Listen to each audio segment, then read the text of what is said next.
Most people think that domestic violence is kind of all the same. You punch somebody, you slap somebody, you kick somebody, you hit somebody, you choke somebody. It's all the same.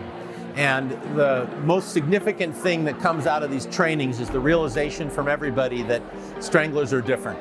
So if a man puts his hands around a woman's neck one time in an intimate relationship, she's 750% more likely to later be killed by him. We have a tendency to miss strangulation cases. And the reason why we miss it is because most victims have no visible injury.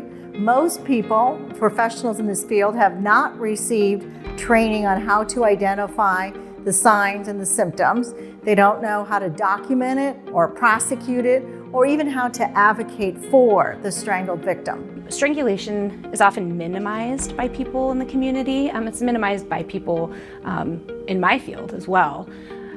Because I think people don't understand the seriousness of strangulation. If you really sit down and think about the neck and all of the structures that are contained within, it's a very delicate area. It doesn't require much force or pressure to cause significant damage. So for example, to compress the jugular vein, you need about 7 pounds of pressure. An adult handshake, like a firm adult handshake, takes 60 pounds. So a lot of people think, with a strangulation, it's really violent. Someone's body weight is being completely put on you, but oftentimes it really does not take that much to be strangled to the point where you lose consciousness, or to be strangled to the point where you have a stroke or some other horrible complication from it. I think that's extremely important information, because if the general population knew about that, they're the people who serve on juries for these cases. You can become unconscious in 6 to 8 seconds. You start losing bodily functions at 15 seconds into a strangulation. And that is what is so scary to me, is that it is so lethal.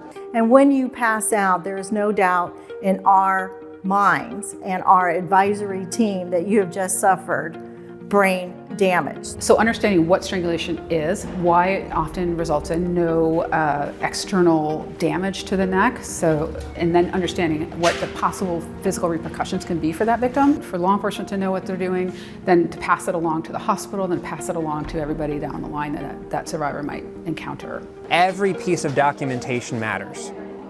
Every single person that is involved in the case, whether that is a therapist, whether that's a nurse, whether that's a medical practitioner seeing a person at a hospital, a 911 dispatcher, a law enforcement officer, having the wherewithal to see, these are the things I'm seeing, right? I'm seeing red spots in the eyes, on the face, which we learned is something called petechia. It's rupturing of miniature blood vessels. Being able to say, I'm seeing a reddening of the neck, I'm seeing a hoarseness of voice. Being able to say, this is what the survivor told me, this is what the children told me happened, and writing that down. The first thing I'm looking at is the victim's body, everything on them. I'm looking for not even just marks. Is their shirt ripped? Is there blood on them?